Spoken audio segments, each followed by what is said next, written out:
Hello everybody, and welcome back to episode 3 of Stone Technology. In between episodes, I have upgraded our drawer storage, so we have a few more drawers over here. And in today's episode, I want to get into some simple storage networks, which is gonna allow us to remotely craft stuff from our drawers and access all of our chests as well, which is gonna be super cool. So for that, I made a little bit of a fortune pickaxe with just the first layer of luck. And luck has a few levels. It has the simple one, which is luck, which is a blue dye, 2 copper ingots, and 2 lapis blocks. And then it has luckier, and I don't have ender pearls, so we can do that right now. And then it also has luckiest, which is 2 rose gold, a rabbit's foot, name tag, and diamond. And I don't have pretty much anything but these 3 items. So we're not gonna get to the level 3 at all.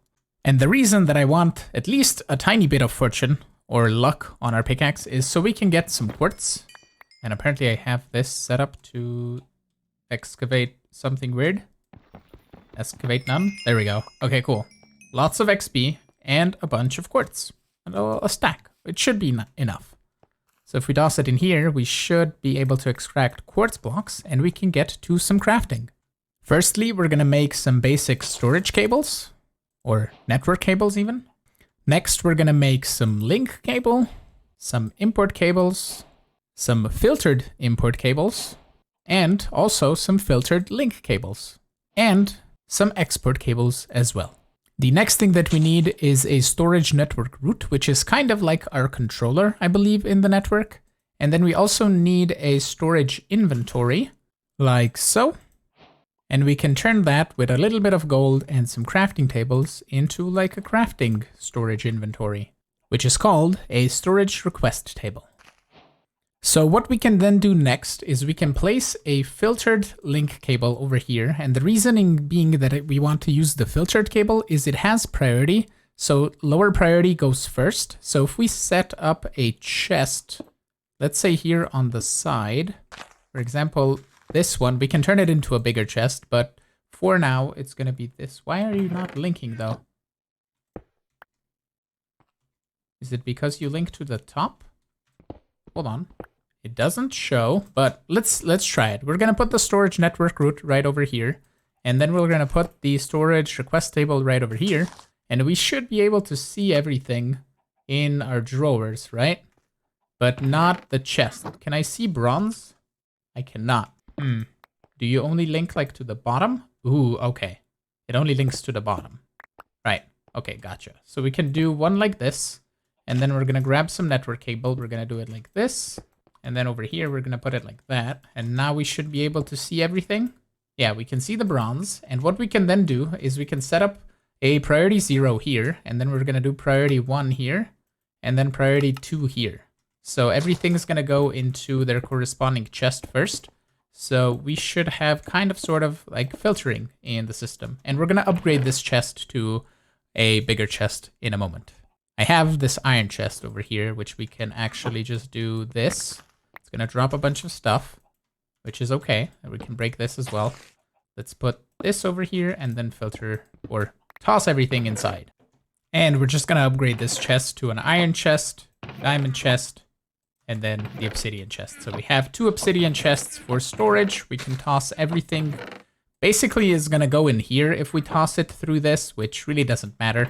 We can fill up both of these with random junk, and eventually we could add more if we wanted to, but we have basically a simple crafting system, which is really cool. One thing that I really dislike is having torches everywhere, so we're gonna go with some stone lamps, and those can be easily put into the floor instead of the torches. For example, we can put it here, break the torches, and if we press F7 and go around, we should have dark spots in places.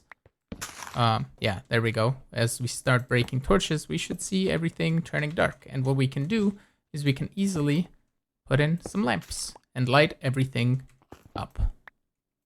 Doesn't this look much cleaner now? With no torches everywhere and everything being nicely lit up. We even tossed the lamp here in the center of the base. And it looks really cool. So now, what I want to get into is some create, which is the starting for our progression line. And it starts off with us crafting a few of these andesite alloys. You know what? Let's get a stack and something. We're gonna need a bunch of them anyway. So we should be good on that. And we can then craft ourselves some andesite casing. If I get some logs. There we go.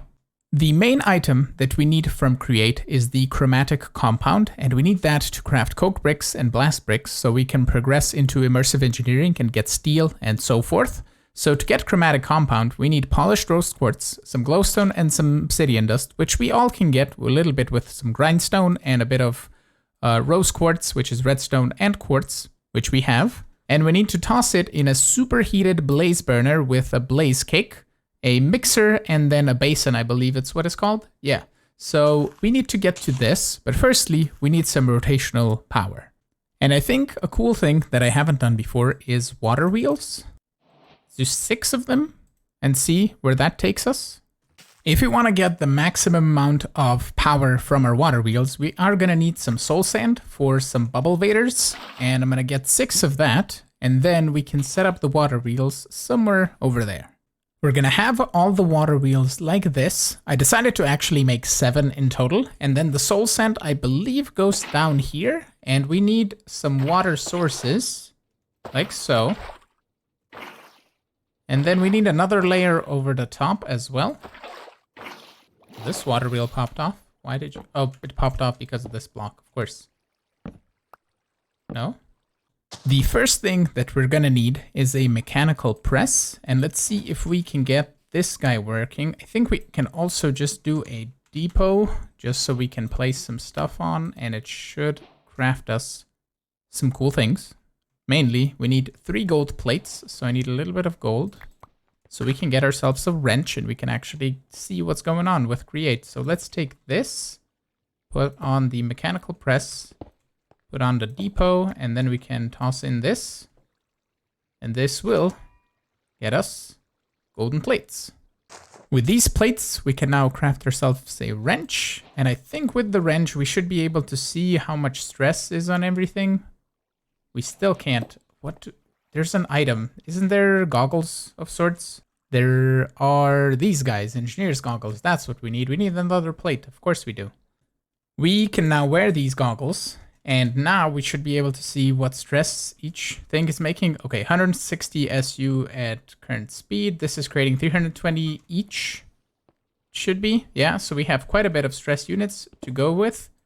And we can start actually creating some stuff. Get it? Because it's Create. Anyway, bat puns aside, let's actually get to some crushing, possibly a blaze burner, and some chromatic compound. It's gonna get started with some sandpaper, and then we need some of that quartz. This guy, the rose quartz. Let's get 16 to start. And what I believe you do is you put this in your offhand, and then you can right-click this, and you kind of sort of eat it. When I was in the nether, I got some nether prosperity ore, and we can actually just mine it with our fortune pick. And now we can craft some prosperity ingots because I want to upgrade our furnace to the inferium furnace. So for that, we need some prosperity ingots, 2 of these, and then we can turn them into inferium ingots, like so, and actually craft ourselves an inferium furnace, which has 120% faster cooking speed and 100% fuel efficiency. We can actually also auto import stuff directly from the furnace into the system. If we place this here and grab an import cable, we just need the one. Well, actually, let's grab this guy, and we're gonna see. I don't think this should import the coal that we put inside. Are you gonna import also coal? You're not gonna import coal. Okay, but we could potentially import coal to this side. Hold on, let me see if I can put this somewhere in the wall. We have a bunch of cable, right? Let's see if we can kind of semi-automate this furnace. I ran some cable down below here, and we now have a filtered import cable on the furnace, and I think we should allow list. Yeah, I think it can be just on blacklist, and it should import anything. And then we have an export cable here in the back, which is going to export a stack of coal inside. We then just have a barrel and a hopper currently as an input. And if we kind of cover everything up, we should have a functional furnace. It's not the prettiest, but it's not the ugliest either. I needed the faster furnace so I could smelt some copper, which we can then toss in here, and turn this into some brass. If we give it some fuel, it might actually work. The brass ingots we're gonna take with our mechanical press and our depot and turn them into some brass plates, brass sheets even, which we can then use to make brass hands, which we can then use to make deployers, and the deployers can be used to make the sequenced assembly, which will assemble us these guys, the precision mechanisms. For what we're gonna do next, we need some kelp, which is gotten by sieving leaves in a mesh. At least that's what it says in JEI. It might not be oak leaves though. It could be any other leaf. I see, it has to be acacia leaves. Exactly. Okay, well that's not gonna work with oak leaves then. Now let's try this, and it should just take one leaf, or possibly two. There we go, we have one singular piece of kelp. Awesome. And I believe we can grow this in botany pots. Yes, we just need a water bucket and some kelp. And conveniently, I have this guy over here and kelp. Nice. And let's get a drawer to store the items. We can now make our 3 deployers, like so.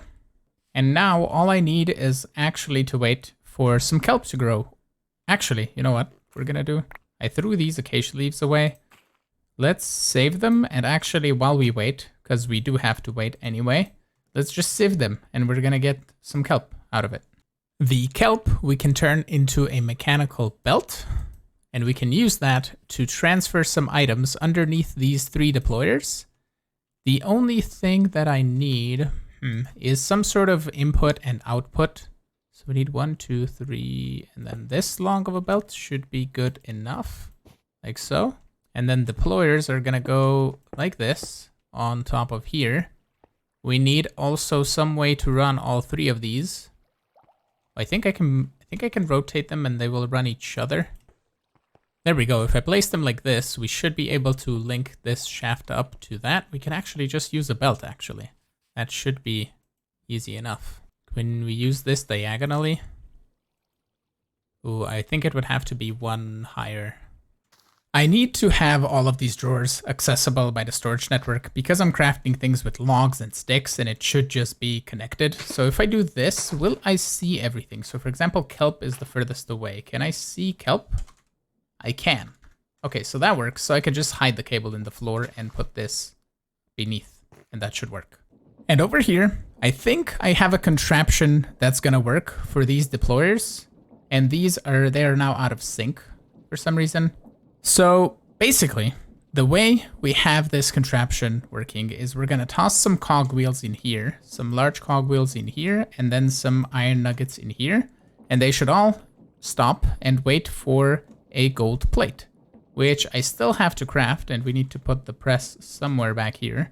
I think we can do it right over here, and then the depot like so, and then I'm gonna have to grab some gold. Let's do 16. Well, we're gonna need plates for the future anyway, so let's let it do its thing. For the moment, we're just gonna grab this 1 gold plate. And if I toss this on that belt, I said right over here, it should do its thing and go around.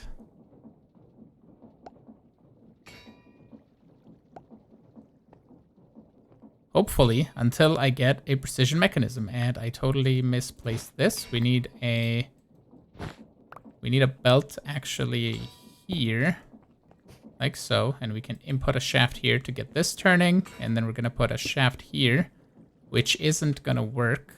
Okay, so we need this gearbox removed. Hold on. And that's gonna work. There we go, that's fine.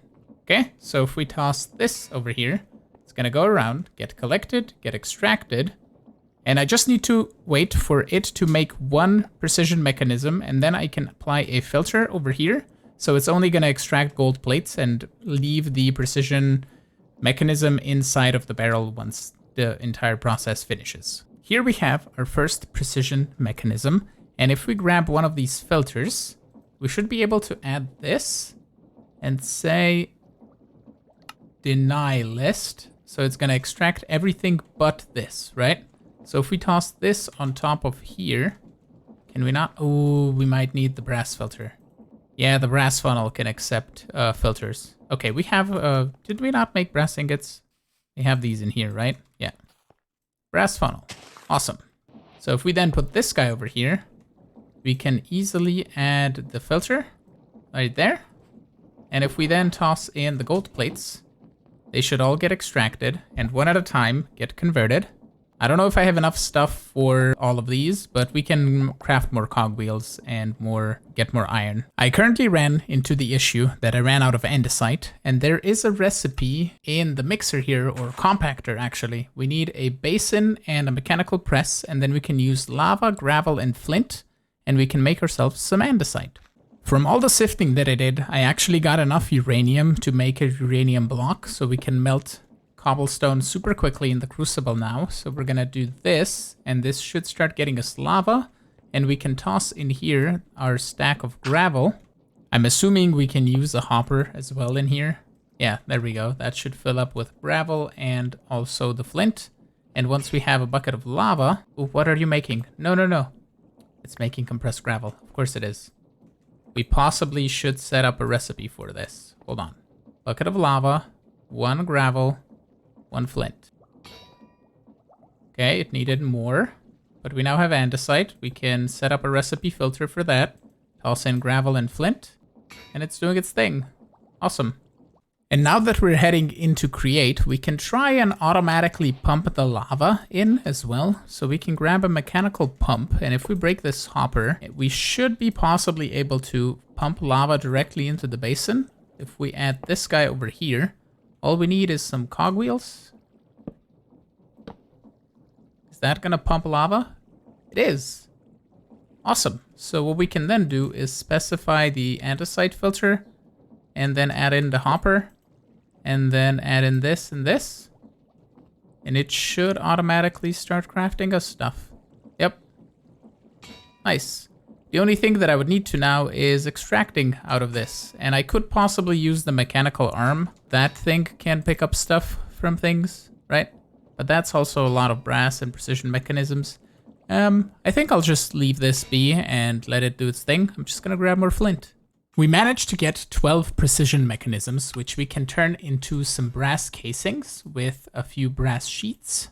I don't know exactly how many of these we're gonna need, but we are gonna need more of these electron tubes. And we can turn that all together into some mechanical crafters. And we need a total of 21 of these.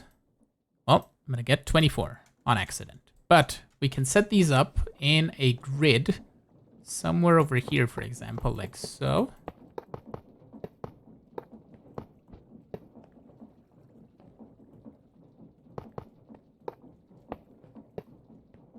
And if we have these mechanical crafters hooked up with a gear on the side, we can then add the appropriate items to craft what we need. And when we add our last casing, we should see this turn into some crushing wheels. And if we add a barrel over here, we can actually store it as well.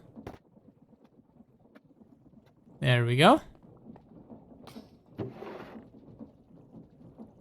Crushing wheels. Awesome.